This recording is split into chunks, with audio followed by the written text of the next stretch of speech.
انعام کی آیت نمبر 95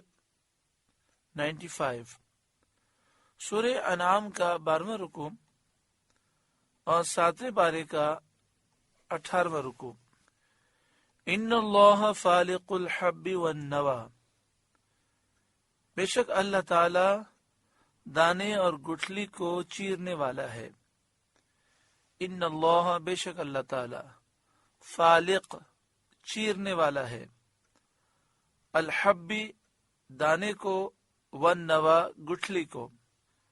توحید و نبوت کو بیان کرنے کے بعد اللہ تعالی نے اپنی قدرت کے کمال کو اور علم حکمت کے دلائل کو بیان فرمایا۔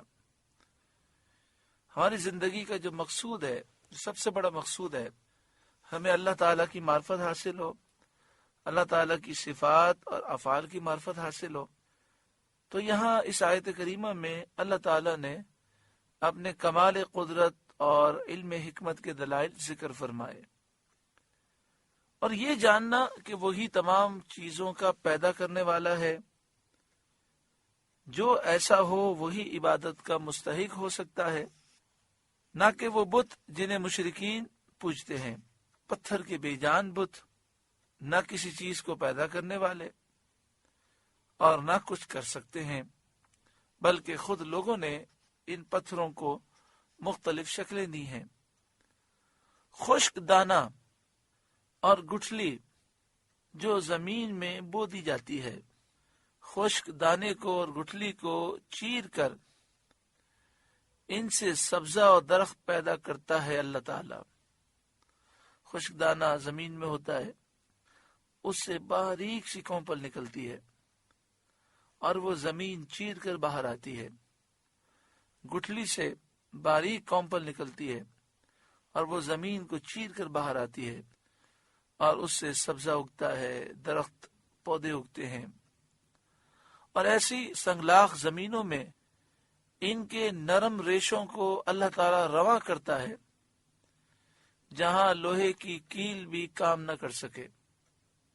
آپ کسی پہاڑی علاقے میں چلے جائیں تو پہاڑی علاقوں میں آپ دیکھیں پہاڑوں کے اوپر پودے اگے ہوتے ہیں، اتنے مضبوط پتھر ہوتے ہیں کہ جہاں پر لوہے کی کیل بھی آپ گاڑنا چاہیں تو وہ اندر نہیں جاتی۔ بڑا مشکل ہے اور بڑی محنت ہوتی ہے اسے ڈالنے میں، لیکن ان پتھروں سے اندر سے پودے نکلتے ہیں جن کی کونپل انتہائی باریک ہوتی ہے۔ اللہ تعالیٰ نے ان میں کیسی طاقت پیدا کی کہ وہ پتھر کو چیر کر نکلتے ہیں۔ اس کی قدرت کے کیسے عجائبات ہیں۔ ان اللہ فالق الحب والنوى، بے شک اللہ دانے اور گٹھلی کو چیرنے والا ہے۔ یخرج الحی من المیت، زندہ کو مردہ سے نکالنے والا۔ یخرج، وہ نکالتا ہے، الحی، زندہ کو، من المیت، مردہ سے۔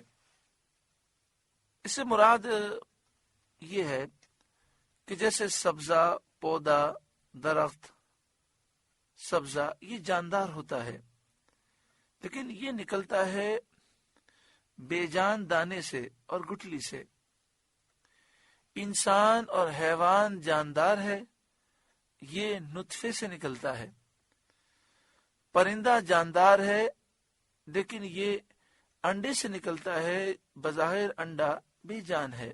یخرج الحی من المیت، یخرج، وہ نکالتا ہے زندہ کو، الحی، زندہ کو، من المیت، مردہ سے۔ وہ مخرج المیت، اور وہ نکالنے والا ہے مردہ کو، من الحی، زندہ سے۔ جیسے مثلا جاندار درخت اور جاندار پودے سے، جاندار سبزے سے بے جان گٹھلی اور دانے کو نکالتا ہے۔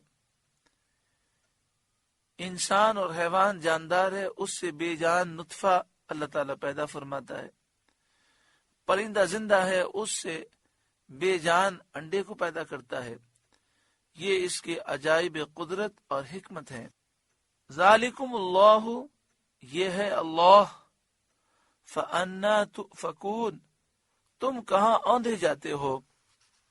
اور ایسے براہین قائم ہونے کے بعد کیوں ایمان نہیں لاتے؟ ان قدرتوں کو دیکھنے کے بعد بھی کیوں نہیں مانتے؟ اور موت کے بعد اٹھنے کا یقین کیوں نہیں کرتے؟ جو بے جان نطفے سے جاندار حیوان پیدا کرتا ہے، اس کی قدرت سے مردہ کو زندہ کرنا کیا بعید ہے؟ جو ایک پانی کے قطرے سے جانور اور انسان کو پیدا کر دیتا ہے، وہ ہر چاہت پر قادر ہے۔ فالق الاصباح، تاریکی چاک کر کے صبح نکالنے والا۔ کس طرح اندھیرا ہوتا ہے پورے ملک میں، ہم رات کو اندھیرا محسوس کرتے ہیں، اور پھر کس طرح صبح اندھیرے کو چیر کر نکلتی ہے۔ وجعل اللیل سکنا، اور اس نے رات کو چین بنایا۔ وجعل، بنایا، اللیل، لیل، رات کو، سکنا، چین، کہ مخلوق اس میں چین پاتی ہے، اور دن کی تھکن کو آرام کر کے مخلوق دور کرتی ہے۔ اور جو رات جاگنے والے زاہد لوگ ہیں، عابد لوگ ہیں، وہ تنہائی میں اپنے رب کی عبادت سے چین پاتے ہیں۔ والشمس والقمر حسبانا، اور سورج اور چاند کو حساب، کہ ان کے دورے اور سیر سے عبادات اور معاملات کے اوقات معلوم ہوں۔ اللہ نے سورج اور چاند کو حساب بنایا کہ سورج نکلتا ہے پھر ڈوب جاتا ہے، تو سورج کے نکلنے اور ڈوبنے سے پورا ایک دن گزر جاتا ہے۔ اس طرح ایک دن، پھر 2 دن، پھر اس طرح پورے سال کا علم ہوتا ہے۔ اسی طرح چاند کے نکلنے سے اور ڈوبنے سے پورے مہینے کا علم ہوتا ہے۔ ذالک تقدیر العزیز العلیم، یہ عزیز علیم رب کا بنایا ہوا نظام ہے۔ تقدیر مقرر کرنا، عزیز زبردست، غالب، علیم جاننے والا۔ تو جو رب غالب ہے، جاننے والا ہے، اس کا بنایا ہوا نظام ہے۔ اگر سورج کا نکلنا اور ڈوبنا نہ ہوتا، مسلسل سورج روشن رہتا، تو پھر رات کا چین ہم کیسے پاتے؟ اگر مسلسل رات ہوتی اور چاند ہی نظر آتا، تو ہم دن کی برکتیں کیسے پاتے؟ اور پھر ہم اپنے دن، ہفتے، مہینے اور سال کا حساب کیسے کرتے؟ وَهُوَ الَّذِي جَعَلَ لَكُمُ النُّجُومَ، اور وہی ہے جس نے تمہارے لیے ستارے بنائے، لِتَهْتَدُوا بِهَا، تاکہ تم راستہ پاؤ ان ستاروں کے ذریعے، فی ظلمات البر والبحر، خشکی اور تری کے اندھیروں میں، ظلمات اندھیرے، بر خشکی، والبحر تری سمندر دریا۔ تو اللہ تعالیٰ نے ستارے بنائے، ستاروں کے جھرمٹ ہیں، ستاروں کے ذریعے خشکی میں اور تری میں سفر کرنے والے راستے کا تعین کرتے ہیں۔ تو زمانہ قدیم میں لوگ یہ کرتے کہ وہ ان ستاروں کی مدد سے راہ کا تعین کرتے، اور پھر وہ چلتے رہتے تو اپنی منزل تک پہنچ جاتے۔ آج موجودہ دور میں بھی اس سے لوگ فائدے اٹھاتے ہیں، اور یہ ایک حقیقت ہے کہ جن چیزوں کو قرآن و حدیث میں نشانیوں کے طور پر بیان کیا گیا، موجودہ دور میں اس کی اہمیت اور بڑھ گئی۔ ایسا نہیں ہوا کہ سائنس کی ترقی سے ہماری نظر میں اس کی اہمیت ختم ہو جائے، بلکہ دن بدن ان چیزوں کی اہمیت اور بڑھتی جا رہی ہے، اور ہم ان چیزوں کے زیادہ ضرورت مند ہوتے جا رہے ہیں۔ قرآن پاک میں بارش کا ذکر ہے بار بار، تو جیسے جیسے وقت گزرتا جا رہا ہے، پانی کی شدت کے ساتھ ضرورت اور بڑھتی جا رہی ہے۔ قد فصلنا الآیات لقوم یعلمون، ہم نے مفصل نشانیاں بیان کر دی علم والوں کے لیے۔ قد، بے شک، فصلنا، ہم نے مفصل بیان کیا، تفصیل سے بیان کیا، الآیات، نشانیوں کو، لقوم، اس قوم کے لیے، یعلمون جو جانتی ہے، وہو الذی، اور وہی ہے جس نے، انشأکم پیدا کیا تمہیں، انشا پیدا کیا، کم تمہیں، من نفس واحدہ ایک جان سے، یعنی حضرت آدم علیہ السلام سے پیدا فرمایا، نفس مانے جان، واحدہ مانے ایک، فمستقر ومستودع، پھر کہیں تمہیں ٹھہرنا ہے اور کہیں تمہیں امانت رہنا ہے۔ مستقر کے معنی ہے ٹھہرنے کی جگہ، مستودع امانت کی جگہ۔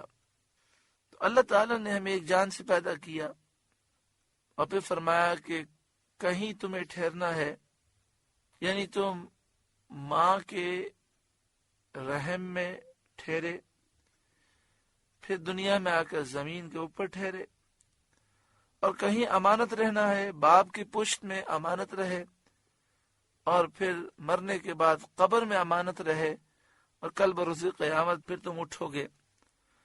قد فصلنا الآیات، بے شک ہم نے آیات مفصل بیان کی، لقوم، اس قوم کے لیے، یفقہون جو سمجھ رکھتی ہے، وہو الذی، اور وہی ہے جس نے، انزل اتارا، من السماء آسمان سے، ماء پانی، فاخرجنا پھر ہم نے نکالے، بھی اس پانی کے ذریعے، نبات کل شیء ہر اگنے والی چیز، نبات کل شیء ہر اگنے والی چیز نکالی، یعنی اس پانی کے ذریعے پودے پیدا کیے، سبزے پیدا کیے، گھاس پیدا ہوئی، درخت پیدا ہوئے، فصلیں پیدا ہوئی، پھل پیدا ہوئے، اناج پیدا ہوا۔ پانی ایک ہے، اور اس سے جو چیزیں اللہ تعالی نے اگائیں وہ قسم قسم کی ہیں اور رنگ رنگ کی ہیں، رنگ مختلف ہیں، ذائقے مختلف ہیں، توانائیاں مختلف ہیں۔ فَأَخْرَجْنَا مِنْهُ خَضِرًا، تو ہم نے اس سے سبزہ نکالا، خضرا سبزہ، نخرج منہ حبا متراکبا، جس سے دانے نکالتے ہیں ایک دوسرے پر چڑھے ہوئے، نخرج ہم نکالتے ہیں، منہ جس سے، حبا دانے، متراکبا ایک کے اوپر دوسرا چڑھا ہوا، یہ ایک دوسرے پر چڑھے ہوئے ہوتے ہیں۔ اگر آپ گندم کی بالی دیکھیں تو کس طرح دانے کے اوپر دانہ چڑھا ہوتا ہے، آپ انار کو دیکھیں تو کس طرح دانے کے اوپر دانے جڑے ہوئے ہوتے ہیں۔ کبھی انسان اس پر غور کرے، جتنا غور کرے گا اتنی اس کے دل میں اللہ کی محبت پیدا ہوگی۔ وَمِنَ النَّخْلِ مِن طَلْعِهَا قِنْوَانٌ دَانِيَةٌ، اور کھجور کے گابے سے پاس پاس گچھے، آپ نے کھجور کے درخت کو دیکھیں تو کس طرح کھجوروں کے گچھے ملے ہوئے ہوتے ہیں۔ وَجَنَّاتٍ مِّنْ أَعْنَابٍ، اور انگور کے باغ، اعناب انگور، وَالزَّيْتُونَ، اور زیتون، وَالرُّمَّانَ، اور انار، مُشْتَبِهًا وَغَيْرَ مُتَشَابِهٍ، کسی بات میں ملتے اور کسی بات میں الگ۔ مشتبہن بعض چیزوں میں ملتے ہیں، بعض اوقات ایک پھل دوسرے پھل سے شکل میں ملتا ہے، کبھی رنگ میں مل رہا ہوتا ہے، کبھی ذائقے میں مکمل تو ملاپ نہیں ہوتا لیکن مٹھاس ہے، تو بعض پھل میٹھے ہیں، بعض پھل کھٹے ہیں، تو کھٹاس میں بعض پھل جو ہیں وہ ایک دوسرے سے مشابہ ہوتے ہیں، وغیرہ متشابہ، اور کسی بات میں وہ الگ الگ ہوتے ہیں۔ ہر پھل کا ذائقہ، ہر پھل کی توانائی اگر دیکھی جائے تو وہ الگ ہوتی ہے، بعض چیزوں میں مشابہت ہو جاتی ہے۔ جیسے مثال کے طور پر آم کو لیں اور پپیتے کو لیں، دونوں پیلے ہیں لیکن ذائقے میں فرق ہے۔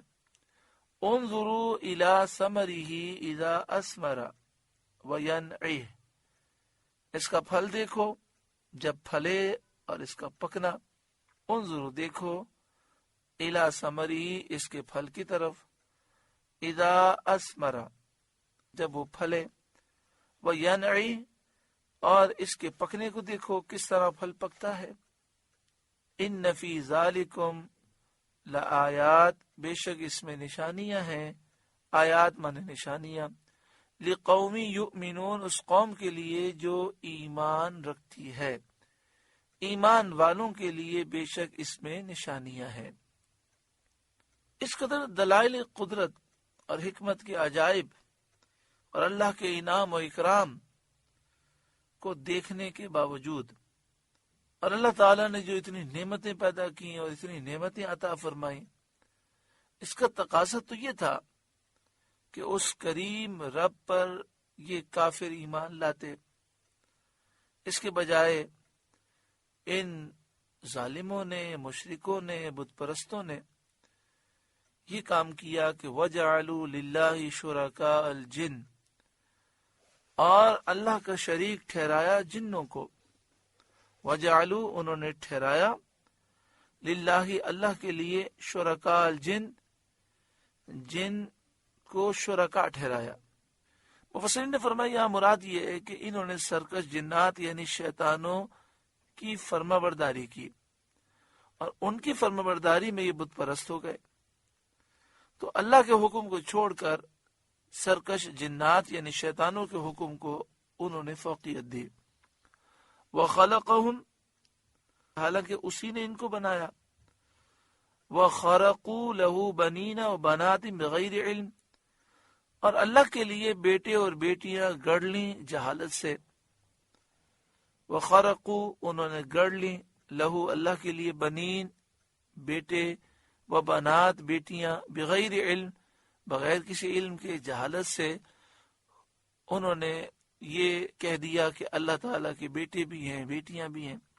جیسے عیسائیوں نے حضرت عیسیٰ علیہ السلام کو اللہ کا بیٹا کہا، یہودیوں نے حضرت عزیر کو اللہ کا بیٹا کہا، مشرکین میں سے بعض مشرکوں نے فرشتوں کو اللہ کی بیٹیاں کہا۔ سبحانہ وتعالی عما یصفون، پاکی اور برتری ہے اس کو ان کی باتوں سے۔